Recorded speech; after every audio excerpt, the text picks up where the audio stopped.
Good morning, everyone. Valerie here. Just a little public service announcement for today. My videos will be running late this weekend. I've got a sick chicken. This is her. Her name is Brandy. And right now, it is 8:30 at night the night before, and I've got her here in my arms trying to keep her warm and make her feel better.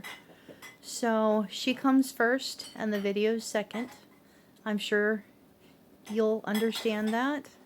If any of you have pets of your own or children, because she's kind of like my kid, because my kids are all adults now. But I will get my videos out sometime on Saturday or Sunday for all of you, like I normally do over the weekend. And I'm pretty sure she's going to be okay. She just needs a little extra TLC right now. So I hope you understand and come back to see what I'm going to publish this weekend. I've got some videos for recipes that I've made and my what's for dinners and our brunch meals. I will get those out. You all take care.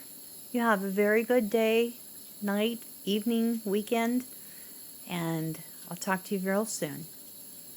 Brandy says good night.